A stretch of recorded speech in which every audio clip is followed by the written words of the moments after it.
सुश्रद्धा मम ते मते स्मृतिरपि त्वय्यर्चनं चापि ते हस्तावञ्जलये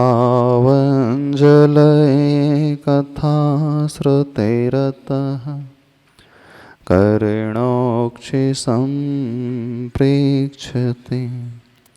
सस्तत्यां व्यसनं शिरोनति परं सेवे दृश्येन ते तेजस्वी सुजनोऽहमेव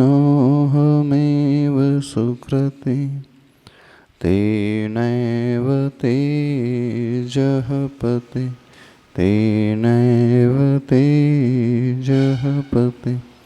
देवादिदेव श्री चिंतामणि पार्श्वनाथ भगवान की, गुरुनाम गुरु आचार्य भगवान श्री ज्ञान सागर जी महाराज की, संत श्रोमणी आचार्य भगवान गुरुदेव श्री विद्यासागर जी महाराज की।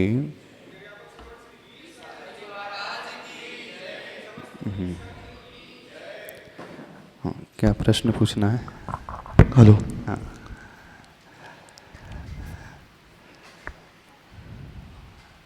चलिए। नमस्ते महाराज श्री, विगत कुछ दिनों से आपके माध्यम से हम अपने जीवन को परिवर्तित करने के लिए निरंतर आपके श्री चरणों में आ रहे हैं। कुछ दिन आपको तो वैसे ही युवाओं का मार्गदर्शक कहा जाता है और आपसे ही जाना कि जीवन में एक आइडियल हमारे सामने होना चाहिए जिसको देखकर हम चल सकें, और सबके जीवन में एक टर्निंग पॉइंट आता है। आपके जीवन का टर्निंग पॉइंट कैसा रहा, किसकी प्रेरणा से रहा, कौन आपका आइडियल रहा, आपकी स्कूलिंग कैसे रही, आपका जीवन कैसे परिवर्तित हुआ और आप कैसे आचार्य भगवान के चरणों तक पहुंचे, इस प्रसंग को जानकर हम अपना जीवन परिवर्तित करना चाहते हैं। इस भावना से आपके चरणों में निवेदन। वैसे उनके टर्निंग पॉइंट हम जाने जिन्होंने जीवन में कुछ किया। हाँ, बहुत सारे महान लोग होते हैं आचार्य भगवान जैसे। यदि हम कहें तो हमारे जीवन में ऐसा कुछ है ही नहीं जिसे हम टर्निंग पॉइंट कह दें। कुछ हो भी तो बताने के लिए। सहजता से सब होता ही गया। कुछ ऐसी घटना नहीं घटी हमारी लाइफ में, कोई बेवफा निकल गया हो, धोखा दे दिया हो गया ना। कई बार लोगों को इस कारण वैराग्य आ जाता है जब लाइफ में धोखा मिल जाता है, आ जाता है। जिस पर विश्वास करता है वो विश्वासघाती निकल जाता है। तो हमारी लाइफ में ऐसा कुछ नहीं घटा। किसी को मरण देख करके वैराग्य आ जाता है, किसी की अर्थी देख करके वैराग्य आ जाता है, किसी का एक्सीडेंट यंग एज में देख करके वह संसार से उदासीन हो जाता है। तो जहाँ तक हम सोच रहे हैं, हम तो शायद शमशान घाट में भी एक आधी बार गए होंगे। नहीं है कोई ऐसा एक्सीडेंट देखा लाइफ में? नहीं अर्ली डेथ देखी जिसे देख करके हम ये कह सके कि हमारी लाइफ का टर्निंग पॉइंट। पुराण अपन पढ़ते हैं,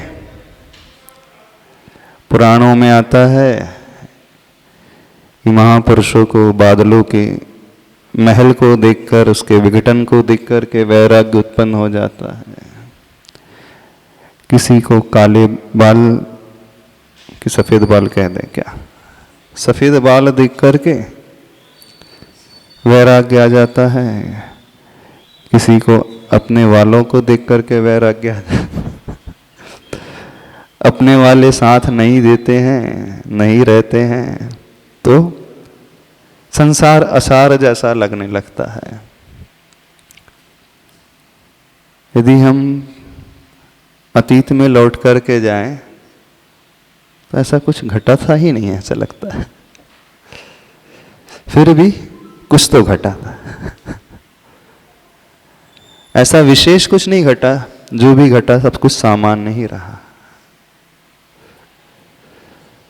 अब सामान्य में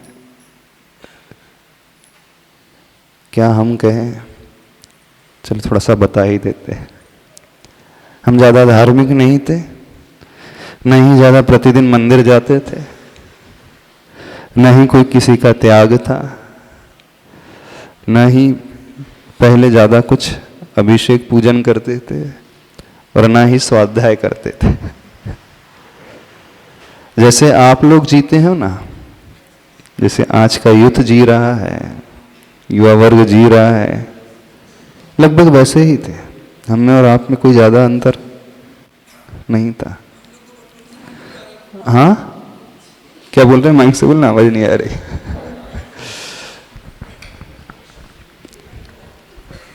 नमस्ते भरत जी।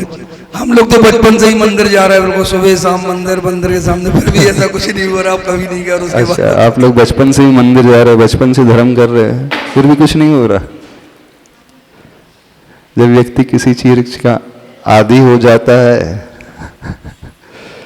तो उसके जीवन में आदि ही नहीं होती है, बिगिनिंग ही नहीं होती है। हैबिचुअल जब हो जाता है तो उसे खुद नहीं पता चलता मैं क्या कर रहा हूँ, क्यों कर रहा हूँ। और जब तक लाइफ में ये क्यों नहीं आता है, तब तक टर्निंग पॉइंट आता ही नहीं। टर्निंग पॉइंट यदि हम कहें तो सर्वप्रथम नागपुर में 1990 में आचार्य भगवान का संघ आया था, नागपुर में और रामटेक में। तो प्रथम बार दर्शन करने का सौभाग्य मिलता, जीवन में पहली बार दर्शन किए थे। उसके पहले आचार्य श्री के दर्शन कभी नहीं किए थे, न किसी ने व्यवस्थित साधु के दर्शन किए हैं, याद ही नहीं कि किसी के साथ दर्शन किए होंगे। तो जब संघ आया तो संघ में अन्य मुनि महाराज होते हैं, आचार्य भगवान के पास तो अप्रोच होती नहीं डायरेक्ट, और एक डर भी रहता है, एक मर्यादा भी रहती है, एक हाइप भी रहता है, पता नहीं कहाँ जा रहे हैं, किसके पास जा रहे हैं, कुछ मिलेगा कि नहीं। पर संघ में और भी मुनिराज थे, उनमें एक मुनि महाराज थे, सुख सागर महाराज जी। उनके पास युवा लोग जाते थे, बच्चे लोग जाते थे, तो हम भी दोस्तों के साथ जाने लगे। 2-3 बार ही गए होंगे,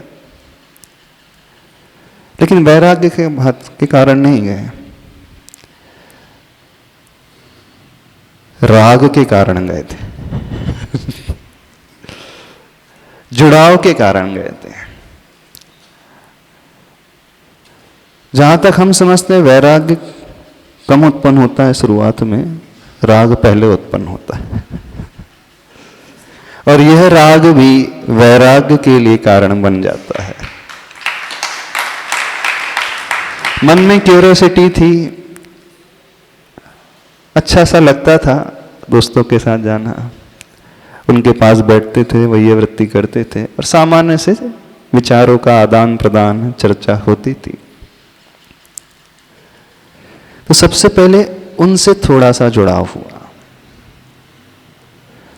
फिर विहार हो गया, मुक्तागिर गए आचार्य भगवान, तो पहली बार घर छोड़ करके उनके दर्शन करने के लिए गए। तब मन में कुछ कुछ भाव आने लगा, ऐसा भाव आने लगा कि जीवन तो इन्हीं का अच्छा है, साधुओं का ही अच्छा है। एक विचार आता था, अपन पढ़ाई कर रहे हैं, उस समय शायद हम 12th में ही होंगे, विचार आता था अपन पढ़ाई कर रहे हैं, पढ़ाई कर लेंगे, डिग्री मिल जाएगी, फिर क्या होगा। सब लोग करते हैं, सब लोग कमा लेते हैं, लेकिन हर कोई बड़ा परेशान सा, दुखी सा रहता है। ये विचार औंधता तो था, लेकिन विचार आया चला गया। बस उनके दर्शन करने के लिए, संग के दर्शन करने के लिए मुक्तागिर गए, और वहां से जब लौट करके आए तो संयोग से आचार्य भगवान का आगमन रामटेक क्षेत्र में हो गया 90 में। शीतकाल का वह समय था। अब उन महाराज जी से धीरे धीरे और जुड़ने लगे। अब जुड़ने लगे, थोड़ा सा महाराज जी भी प्रोत्साहित करने लगे, पूछने लगे, समझाने लगे। आप लोग जुड़े हो किसी से? नहीं जुड़े? हाँ, नहीं जुड़े? कुछ नहीं, कोई नहीं जुड़ा है। तो राग के कारण जुड़े कि वैराग्य के कारण जुड़े? प्रशस्त राग के कारण ही जुड़ता है व्यक्ति। वैराग्य तो महापुरुषों को आता है। सत्य बात यह है। जो पूर्व भव के त्यागी होते हैं, संस्कारी होते हैं, अथवा किसी घटनाक्रम को देख करके एकदम से कुछ अलग ही भाव पैदा हो जाता है। अधिकतर लोग तो संघ में जितने भी मुनिराज हैं, व्रती हैं, त्यागी हैं, आरिकाएं हैं, हमें तो ये प्रतीत होता है अधिकांश लोग पहले राग के कारण ही जुड़ते हैं। गलत तो नहीं कह रहे? ना उसे धर्म समझ में आता है, ना उसे संसार समझ में आता है, ना उसे मुनि मार्ग मोक्ष मार्ग समझ में आता है। कुछ नहीं पता रहता शुरुआत में, तो बस अच्छा सा लगता है थोड़ा सा। कुछ लोगों को संसार में अच्छा लगने लगता है ना, घूमने फिरने में आनंद आने लगता है, एंजॉय करने लगता है। तो कभी कभी हम जीवन में किन्हीं ऐसे लोगों से मिलते हैं, अपने आप ही अच्छा सा लगने लगता है, बातचीत करके अच्छा लगता है, बैठने से अच्छा लगता है, वो यदि थोड़ा बहुत समझाते हैं तो सुनना अच्छा लगता है, चर्या उनकी देखना, उनका जीवन, उनका आचरण देखना, उनकी हैबिट्स देखना, उनके बोलने का ढंग,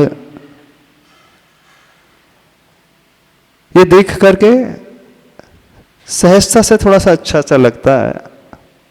लगता है कि नहीं आप लोगों को? लगता है। कितने लोग जुड़े हो किसी से? कितने लोग गुरुओं से जुड़े हो? अच्छा, क्यों जुड़ गए? वैराग्य के कारण? वैराग्य के कारण नहीं जुड़े। ये बहुत बड़ी ऊंची ऊंची बातें हैं। वैराग्य के कारण व्यक्ति जुड़ता है, फैक्ट यही है, राग के कारण ही जुड़ता है वह। ये सत्य बात है। तो प्रारंभिक भूमिका में होता ही ऐसा है। तो धीरे धीरे हम लोगों का ग्रुप था युवाओं का, महाराष्ट्र के पास आने जाने लगे।